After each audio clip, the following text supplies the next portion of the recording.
Hey, what's up, Unbroken Nation? Hope that you're doing well wherever you are in the world. I don't know about you, but I'm super excited to be here today. And I'm joined by a great friend, Dr. Trish Philipps, also known as the Doodle Doc. Trish, my friend, how are you today? I'm so excited to have you here. Oh, I'm just wonderful. Thank you so much for having me. It's Yeah. literally all my pleasure. I have been a fan of yours for a while, so I'm a little bit fanboying out over here. For those who may not know you, can you just tell quickly who you are? Yeah, sure. I'm based in Southern California. I am a therapist. I've been doing travel work for probably 25 years with all sorts of different people, specializing in dissociation. And also, I started just a few years back doing a little bit of doodling and describing some kind of harder concepts to describe with words alone with little doodle people. And so that's on Instagram, and that's the doodle doc part of it. Yeah, So, and I yeah. love your Instagram. I we were talking briefly before we started rolling here that I think that there is a cause to have that style conversation for all types of this mental health journey. I'm very curious, where did that come from? How do you start that? And if you haven't, guys, go and check out the Doodle Doc on Instagram and you'll see exactly what we're talking about. But where does that come from? How did you begin that? Okay, so let's see. It started back, I want to say probably like 2015. Actually, I got my doctorate around 2012. I started my doctorate journey. And so just made a decision to only study things that were deeply personal to me and that very meaningful to me. And I knew that that would translate to my clients very well, to my life very well. And so I started to really deeply study interpersonal neurology and the connection piece and the importance of deep relational connection and understanding the brain function of it and all of that. And so part of that journey was studying with someone in Portland. And she's just a master at this. And I would go to her house. And on the very last day that I was at one of these retreats, we were doing what she calls like a rest time. So we were taking like an after lunch little nap kind of thing. And I was sitting there and I just had this vision of a lot of these concepts are very wordy, very heady, and they touched inside like this child place that they made a lot of sense but not with the words, with the implicit. So they touched on a very deep level. And I thought, how can I bring that forward in a way that is beyond the word, that will tap into the inner child within us all. And I thought, I think it's at that time it was like through a graphic novel. I thought, maybe like a graphic novel style, and I kind of tripped myself up for a few more years, and I ended up starting to try to draw, and then I started connecting with my son, who then came back from college. He went to college in New York. I'm in LA, and he came back from college, and it was a bumpy transition, him coming back, but he's an artist. And so this was like a connecting piece between him and LA at that point. And so he would kind of say, "Mom, just do this, just try this, do it like this." And so he'd show me all of these, like, look at they do it with stick figures. I'm like, okay, let me try. And I just started doing these little doodles and then putting the words with them and just had a very big response from people who started telling me, it's like you're speaking to my inner child. Like I didn't understand that concept until I saw it in the figurine. Yeah, they're Mm. very beautiful and profound, and more so, I think that as I just kind of sit and I look at them and I understand my journey now, being well over a decade into this, thinking like, oh, where was this when I was trying to understand these concepts and ideas? I mean, I would literally be a civilian in rooms full of doctorates trying to understand things like dissociation and the impact of trauma and the Yeah. whole nine, and thinking to myself, man, if you could have summarized that in a sentence for me 10 years ago, gosh, how helpful that would have been. Yeah. And now you're doing that. And I think there's something to be said about the simplification of this. Yeah. Often we are faced with looking at this and studies and research and looking at all the variables, and it's overwhelming, it's cumbersome. And for the average person, a layman, dare I say myself, I sit here and I look and I dive into white papers and I go, okay, now I need somebody to translate what I think I might actually understand. Thus, Yeah. I look at what you have done and I think about the impetus of the idea of, wow, that's powerful because I don't have to overthink something that's already so incredibly complicated. Yeah. Yeah. Yeah. No, totally relate to that because when I was at those seminars, I would sit there and I'd listen to this completely brilliant woman describe the brain. And at one point, I remember I just burst out laughing in this group of, therapists and professionals. I just burst out laughing and she started laughing too. And I said to her, she's like, is everything okay? And I said, I don't think I just understood anything you said. And her partner was there and she said, I rarely understand what she says. And we all just started laughing and it really normalized the experience of a lot of this material that we try to understand ourselves, to understand our relationships takes a different form. It takes something that is very sensory. It's very embodied. We need a different way to try to comprehend it. That's Yeah. beyond, the logical. Yeah. And something about it feels, dare I say, safe. Like I Oh, look at what you create and I go, man, let me put it this way. I spent a long time trying to connect with the idea that it's okay to have an inner child as an adult human being.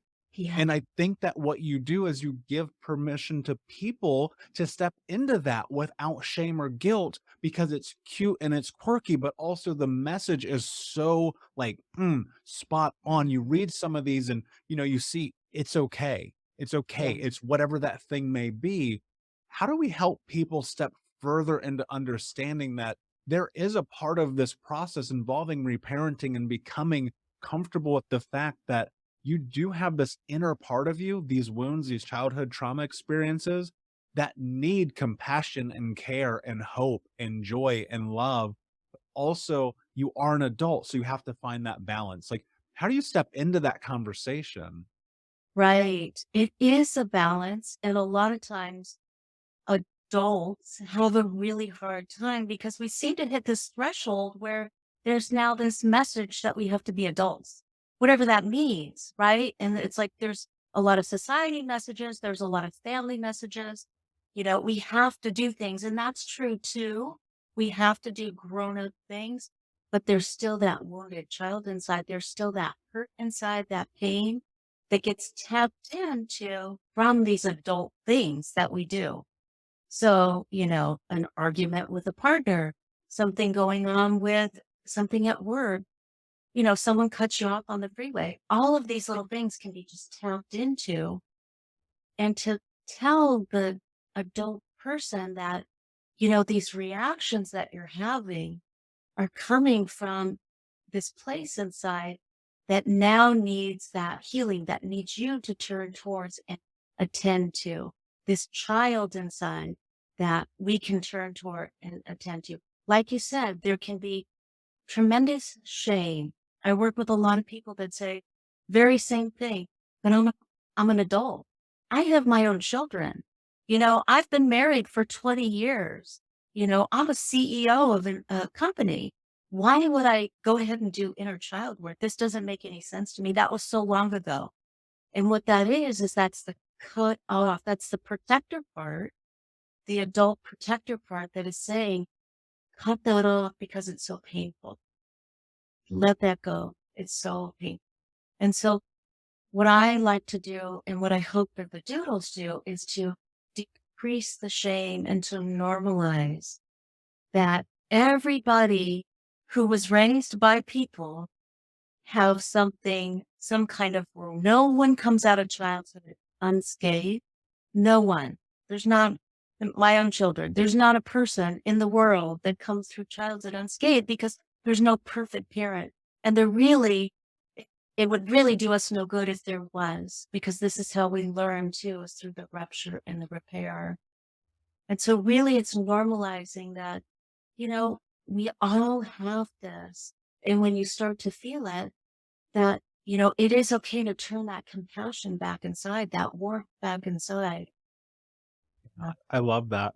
What I'm really curious about right now is how much of that experience that we have as adults in this place in which we say, I don't want to tap into that shame, guilt, fear, whatever that word may be, is in direct correlation with dissociation. Because as I think about my experience and finally making that decision to walk over that threshold, it was very much acknowledging like, oh, I'm dissociated. I have been in fight or flight response because I grew up bathed in cortisol, a person who has an ACE score of 10, looking at this as a survival mechanism to be alive. And now that I'm through that, I can now look back at it retrospectively and go, "Oh, of course that makes sense." But how much of that is true to be on par that it is in fact a symptom of dissociation to be scared or fearful of the idea of the inner child? Right. It is very much so. You're right on there, because when we are children and something happens, very much the attachment style of the parenting and what happens with these relationships that we're in, we're often thrown into that sympathetic arousal state of fight or flight. And so in fight or flight, we can either stay in an anxious, angry state, or we can go into the freeze, the dissociative, the completely cutting off of the pain of it. And so the protection part comes with, you know, I can't look at that because it would be too painful and I have to keep going. I have to survive. So at first, it's always like, real, look at what you have done to survive this situation. Look at all that you have done to make it through this situation and to really work with the fear of bringing it back forward.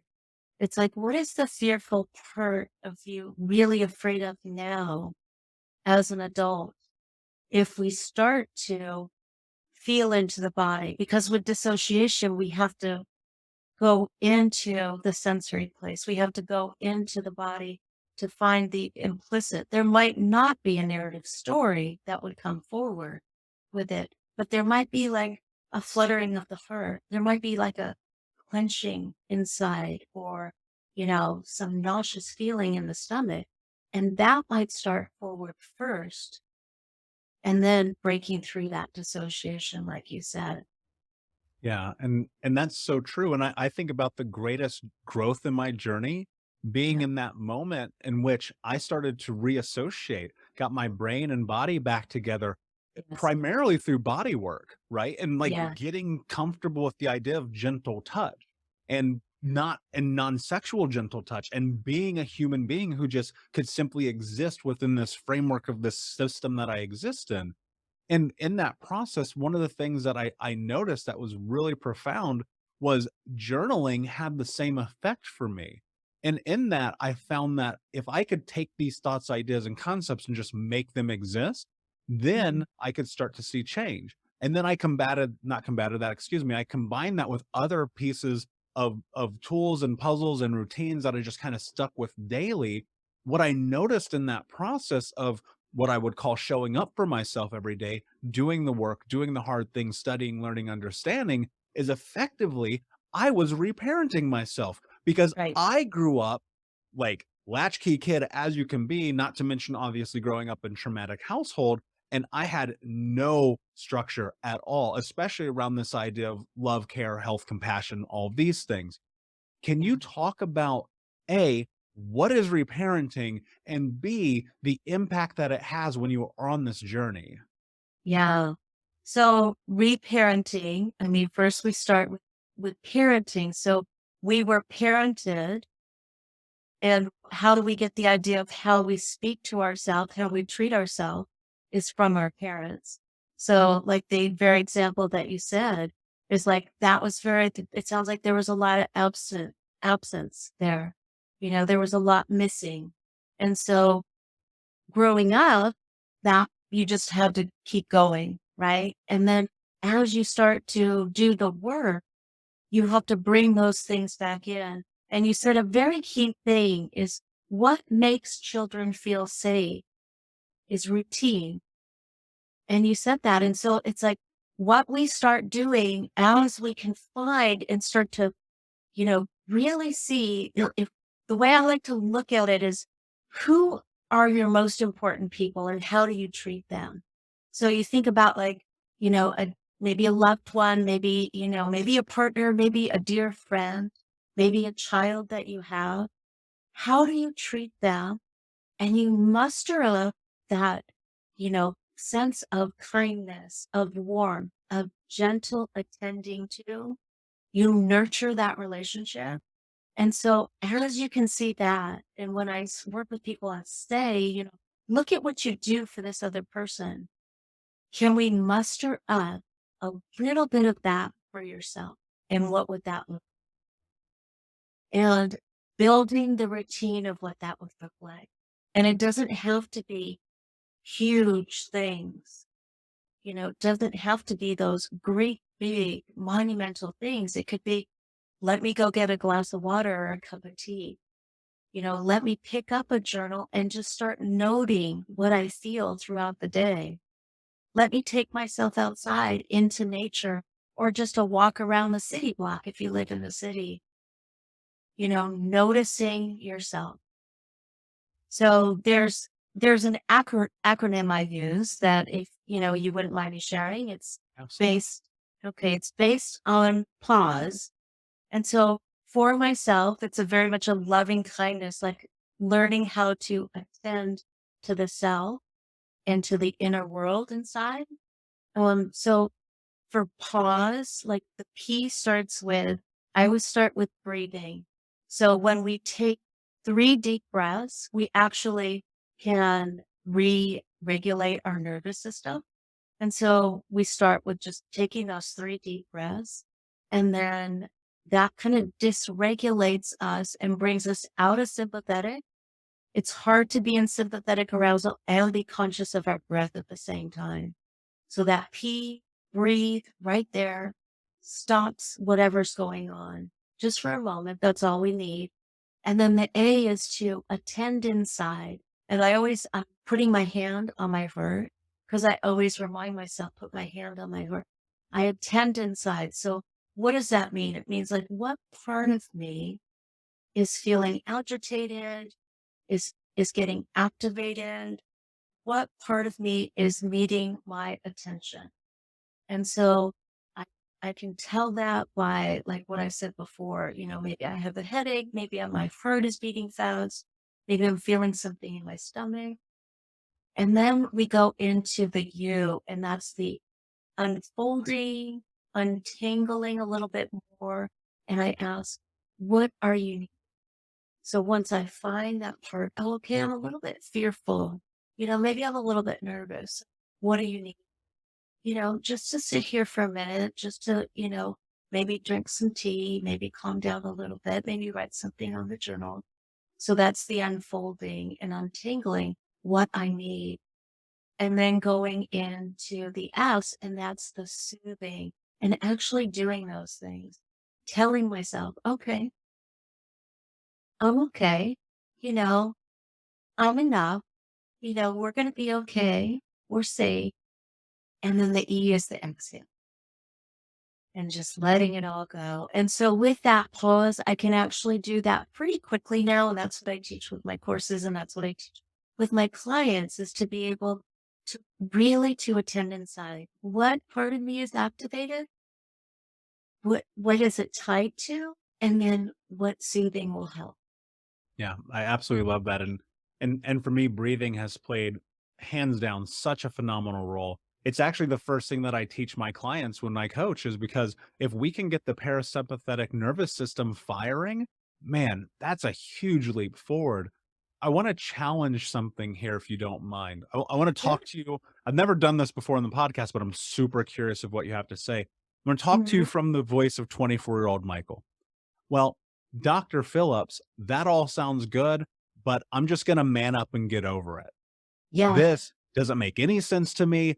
I'm a man. I don't need to tap into my feelings. I'm strong. I'm independent. I already survived all that. This doesn't make sense to me. But my life is also a disaster. Everything around me is burning down. I seem to have burned my own house down, not to mention destroying everything in my path. But I'm fine. Now I'm going to talk as I am right now, heading into 40 years old.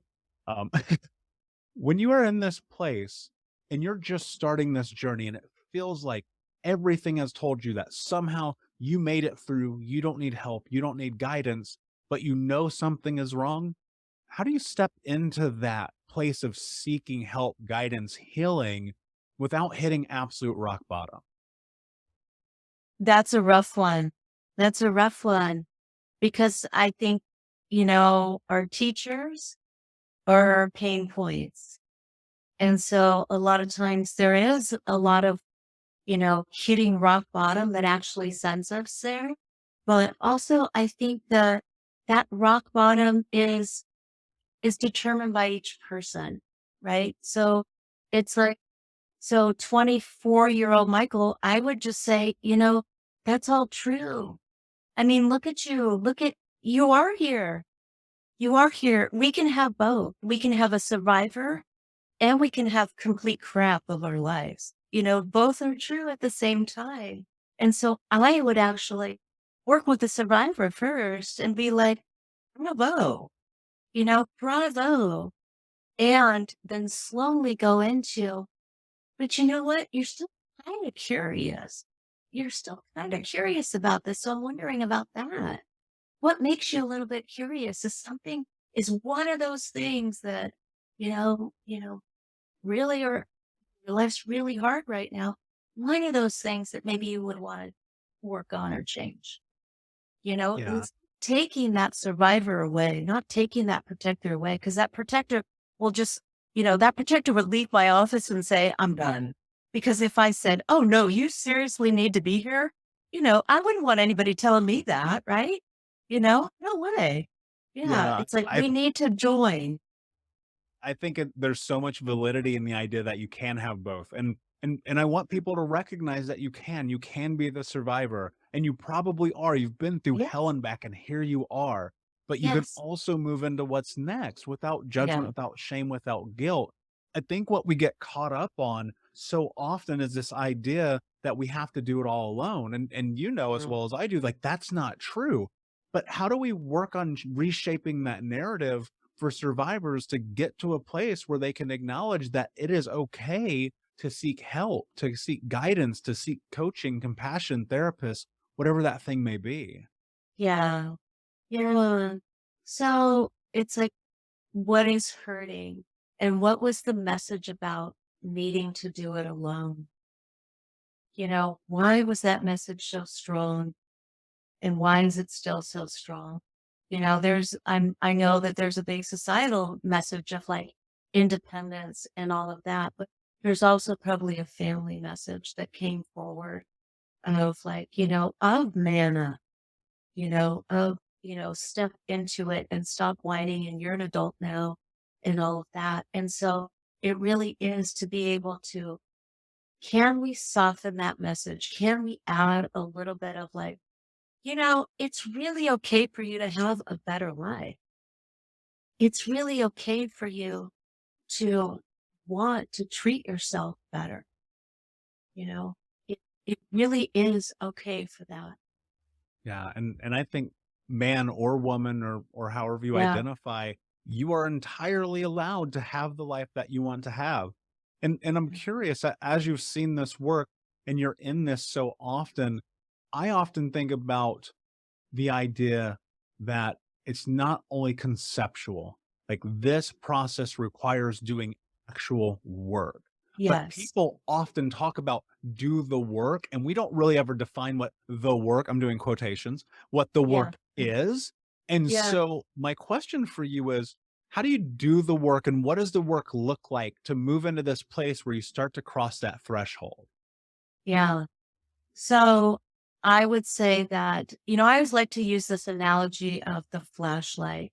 And very often there's a lot of like outward blame, a lot of, this happened to me, that happened to me. And so it's like the flashlight gets pointed out. And when we point the flashlight outwards, we just get a round circle of what is wrong, right?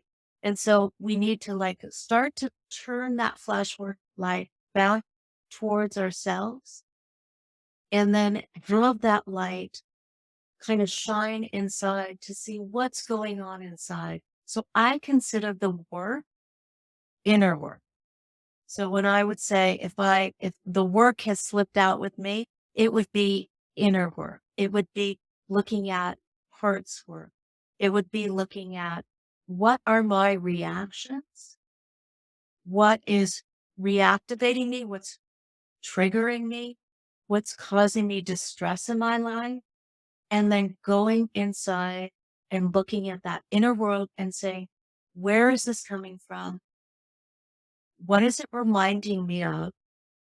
Doing some journaling, talking to a therapist, talking to a coach, doing whatever else, other things. You mentioned body work, which is wonderful.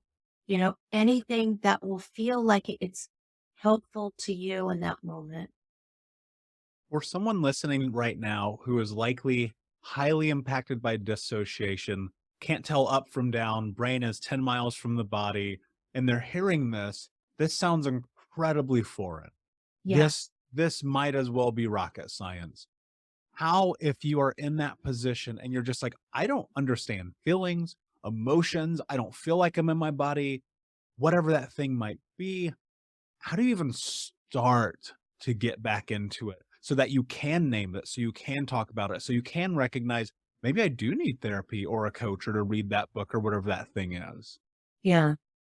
Yeah. So first off, if someone out there is highly dissociated, then I just want to say that they've connected with you because they're listening to your podcast. And so you somehow have provided a sense of safety in their system. They're hearing something that hasn't gotten them to click off.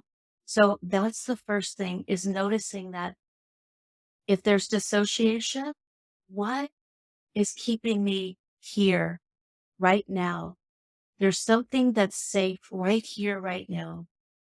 And the next step would be to start to connect the mind and the body. So with dissociation, there's a complete disconnect. So I work with people who really don't even feel their bodies, can smack into a wall, get bruises, and not even know where the bruise came, that really dissociated from their body. And so it's really to be able to start to notice, it's like, oh, if that's me, if what Michael just said, gosh, you know what? I totally relate to that. Just to start to notice, it's like, how much am I with myself? How much am I really with myself? And start to check in with that. And I like to have people use maybe like even a graph or take like a day planner and start to note their time in their day. Like, oh, okay, this is what I felt. This is, and note it. And then you can even do it like a 1 to 10 scale. This is how I felt, to really start to concretely get back inside. But if someone is dissociated and they're listening, there's something that they're listening to and there's some sense of being connected to it. So it's going beyond the dissociation. It's going into a place where they can hear Yeah, and something feels safe. and that's being present, right? And also Yeah. no one's ever said that to me before, and that just made me all gooey inside. So thank you for that. Yeah. My number one goal with this podcast and everything I do, the book, the speaking, the tours, all of it is, can we give someone something to Yeah. create a change in their life? Yeah. Like one little thing. And change, I mean, what is change really? Yeah, we can look outside and we see other people's change and we might think that's what I have to do. I really look at change as, I feel like if someone feels like more connected to themselves, more comfortable inside of their own skin, oh, that's huge. Yeah, That's huge. I think about it often as this idea when we look at the outside world and all these parameters being laid around us of the person that we should be, how do you live your life by your own self-defined narrative? And more so, how do you step into that to the point where it becomes true of who you are? And my biggest goal when I started this healing journey, I thought about this, like if I can just put my feet on the ground and be good with who I am, then that is far removed from everything that was set up in my journey by Mhm, people who were not me. mhm, Dr. Phillips, this is incredible. I could talk to you literally all night, and it is night here as we are recording. But before I mhm. ask you my last question, can you tell everybody where they can find you? Absolutely, yeah. So on Instagram, I am the Doodle Doc, and, my website is thedoodledoc.com, and I do help people with inner parenting and connecting the inner child. I like to think of it as a bridge, bridging the inner parent to the inner child, and it's a journey, like you said. It's a journey, it's not a one and done thing. I'm still on the journey, you're on the journey, I'm grateful to know you and be on this journey with you because, I just want people to know that they're not alone. There can be so much, like we've discussed, shame of feeling like I feel like a child in an adult body. And it's like, no, you're not alone. Uh, and it's okay. We can do that. So those are the places you can find. Yeah. Yeah, I love it. Mhm. And I could not say that any better way than you just could. When I created this concept called the 6 principles of healing trauma, one of them is in this together, meaning that this is about us. This is about you not being alone. This is about community, and it's about how do we build sovereignty together, both Yes. independently and as a collective. And the words that you just said there resonate so true because there's no question that if you're having this experience, that it is okay for you to seek help and not be alone in it. Dr. Yes. Phillips, my last question here for you is what does it mean to you to be unbroken? Oh, that's such a good question. Um, I I always tell people that they're not broken. And I feel like we often felt very splintered and felt like there was something wrong with us. And I think to truly embrace the concept of, we are not broken. We are just on a pathway to integration, to finding ways that we can be more solid with ourselves, more comfortable with ourselves, more kind to ourselves, more compassionate to ourselves.